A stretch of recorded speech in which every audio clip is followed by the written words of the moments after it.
Based off of some of the past April Fool's updates and what's made it into the official vanilla game, we know that sometimes Mojang uses these updates to test upcoming things.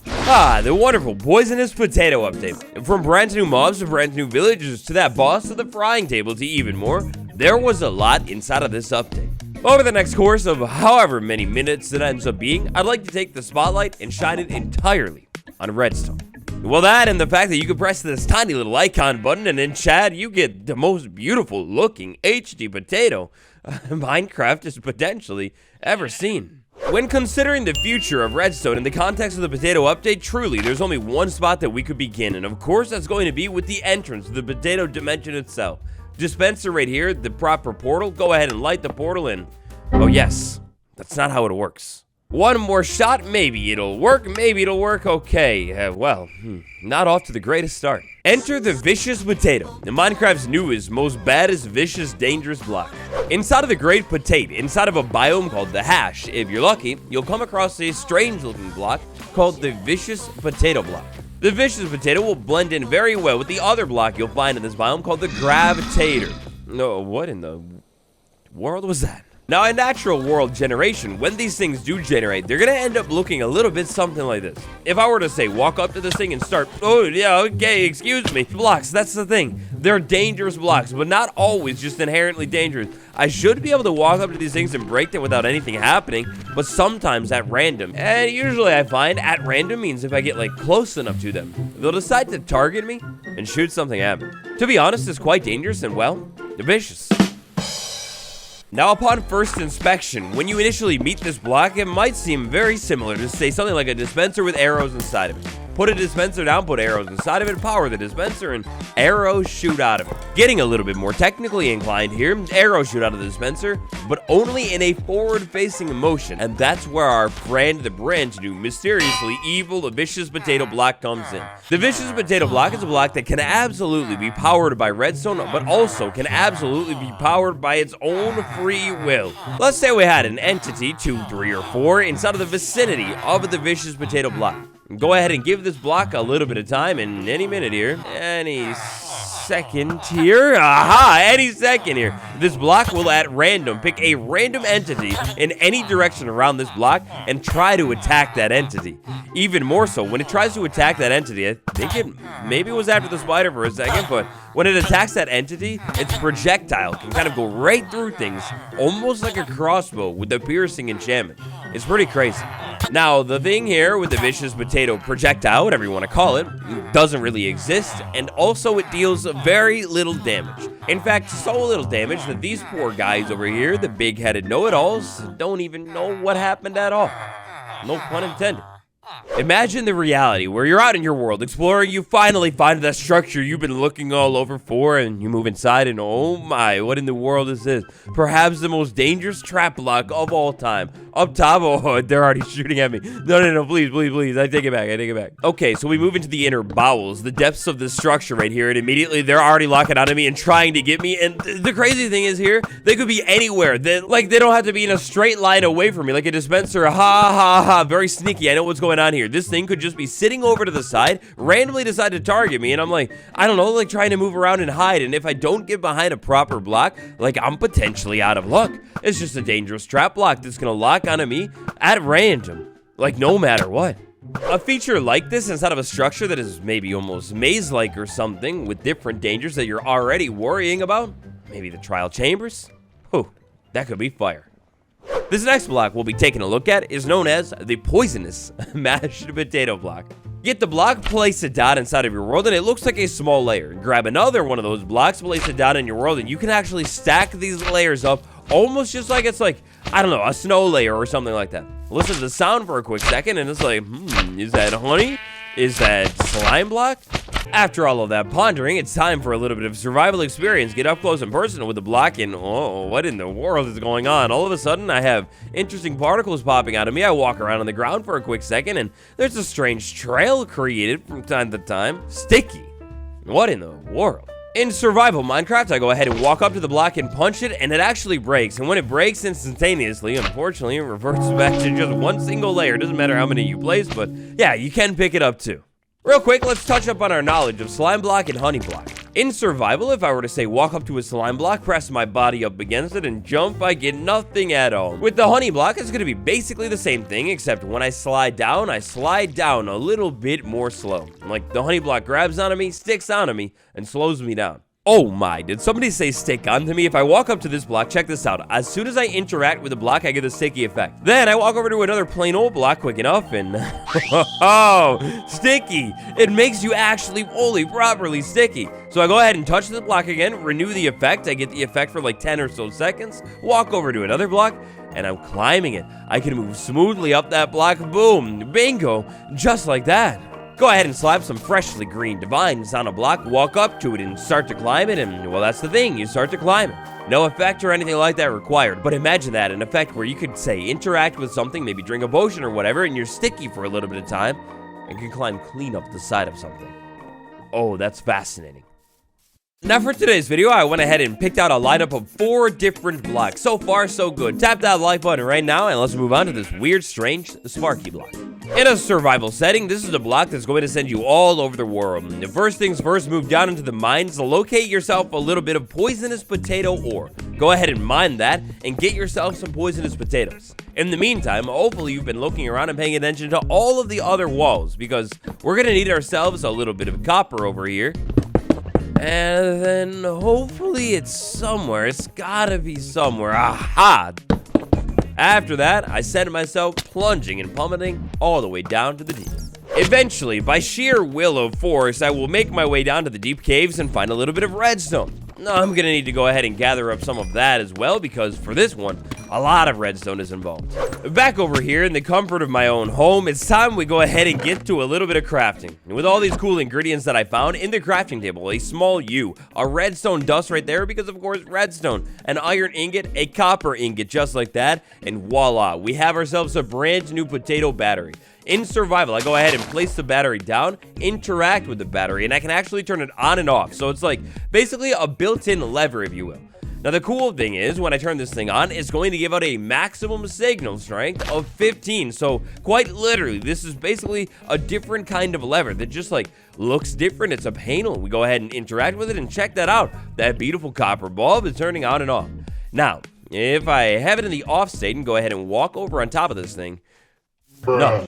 However, as soon as I go ahead and turn this thing on, I stand on this thing to look at my health right there. I'm being dealt a bunch of damage, and look down there at the bottom. Sparks are coming from the copper to the iron. Basically, while I'm standing on top of that thing, I think science-wise I'm essentially completing the circuit. I don't know, I'm not an electrician or anything, but I felt a whole lot like a circuit going through my veins right there. Oh, I was checking up on you guys. Forgot about that. That situation is still ongoing. All right.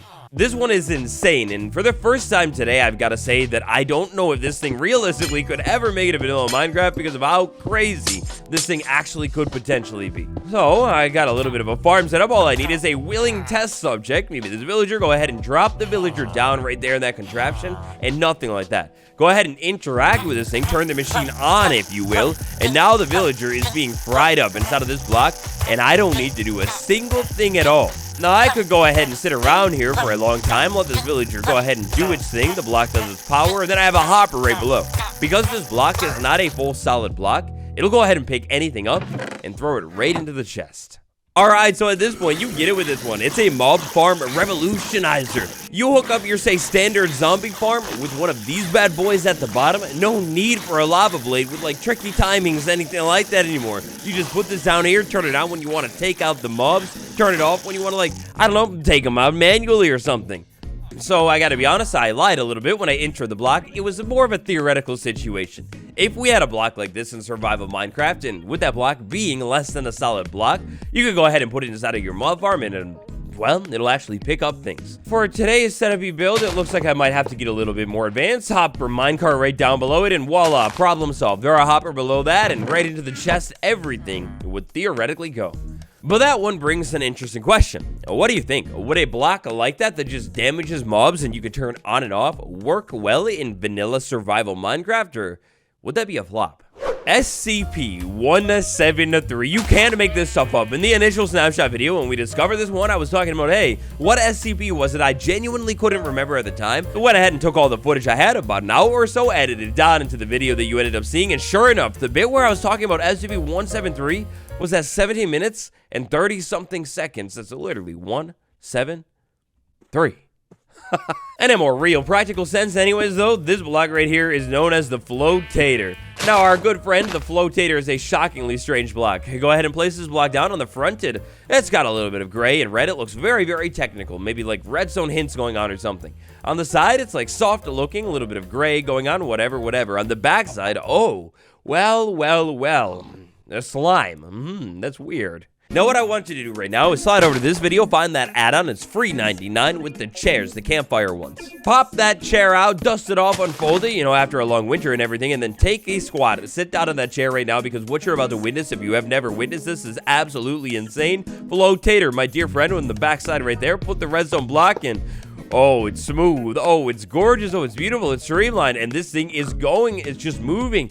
This thing will smoothly and forever infinitely move off into the beautiful sunset. In fact, yeah, check it. You can't make this stuff up. Going off into the sunset, sure enough, it's beautiful. It's romantic. And it's just powerful. It's so smooth. It's so illegal. The Flotator is maybe the most intriguing block out of every block inside of this snapshot. There's no chance you haven't heard about it yet. This thing is so cool. Let's say we went ahead and maybe attached something in the Flotator, then went ahead and gave it a little bit of power again, and yes, sure enough, this thing will be able to move the blocks that are attached to it.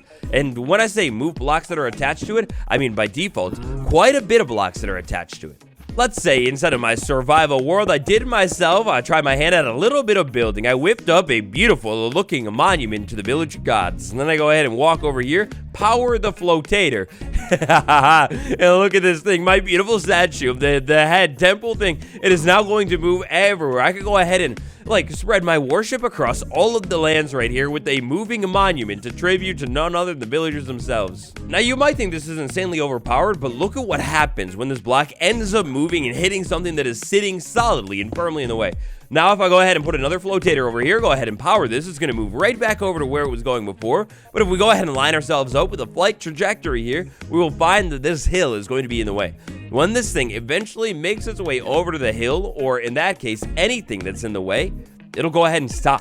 So I was tempted. I was so close to make this entire video just all about the Flotator because it's insane. Look at me now. I'm in survival Minecraft just standing on the thing, and I move with the platform as well. The options, the potentials for survival Minecraft are absolutely insane. For the first time ever, you could make a proper moving spaceship and move smoothly, sail slowly around your world. Now, if I had a Flotator, maybe in a different direction, I could go ahead and change directions, just like that. Now, the thing with the Flotator is, once this thing is in motion, when it's moving, you're not going to be able to power a different Flotator and change the direction. It's going to have to stop first, even if it's a brief stop, and then actually move again. Now, right here, if I go ahead and line these things up perfectly, theoretically, I should be able to create a moving monument that's going to bounce back and forth perpetually and move the villager. This is it's almost like Tetris. You could make Tetris in Minecraft or something. Now, if we wanted to get a little bit more, say, chaotic and crazy with this operation here, we could say, go ahead and make it bounce a little bit quicker, maybe smaller space, and it's moving and bouncing right back and forth.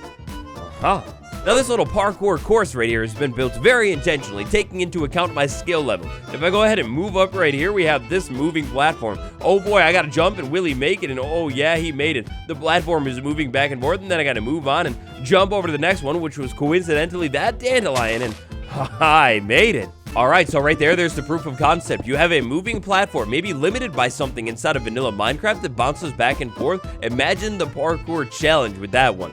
Maybe you would slap this buddy in a big wide open place where you can say the stakes are falling pretty high, maybe the end, big open, lot of area. Now, another cool thing about the Flotator is this thing is different when compared to, say, your normal flying machine or something like that. Or even just say a piston right here, go ahead and power it into the melon, and sure enough, the melon just breaks. It doesn't move or anything like that. The Flotator, on the other hand, it follows some other different unique mechanics where you could say, make a melon, and move the melon. Next up, suddenly I found myself inside of the end dimension with the ender dragon already cooked up and taken care of. We have a very particular block over here, aka also known as bedrock. It's very particular, doesn't like to say be moved very often. However, Flotator, it doesn't care. You can take the Flotator and literally move bedrock inside of your world. It's pretty insane. Now with the help of something else called the Flotator, which is honestly its whole own conversation, we can stop the movement right here. Then, after that, on the backside, with the help of a little bit more redstone knowledge, this time around, check this out. I've got redstone dust right there, then I'll put a lever right there. That's going to be the target thing. Then I'm going to do repeater, I'm going to do repeater, I'm going to do repeater. Over here, I have a solid block, and then I have flotators right there. If I go ahead and turn the switch on, the block is powered. These things should be powered. So far, I've only been powering one. What if I powered 3 at the same time? I kind of lost the top right there, got a little bit of a haircut, but anyways, this thing is going 3 times as fast as it would have before. This is absolutely insane. If I were able in survival to land on this thing, I could still ride this thing 3 times as fast. A spaceship flying off to the other dimension. You drive by, you take out the end crystal on your way over to like the other obsidian pillar. Ooh, piece of cake.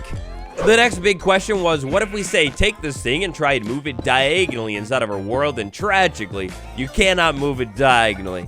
If you power 2 different flotators at random, even if it's at like the same time or whatever, it's just gonna pick one of them and move it off in that direction. From moving traveling bases to fun cool parkour matches to literally just breaking bedrock, there are so many possibilities with the flotator. If you want a part 2 to this video where we dive into that thing a little bit more, tap that like button right now, that'll let me know, and thank you all so much for watching. Is this the future of redstone? What do you think? If you haven't yet, check out the potato snapshot or the potato live stream that I did, where we found even more of the potato snapshot, including more structures. Thank you all so much for watching. It's been me, Waddles, and I'll see you all tomorrow. Goodbye.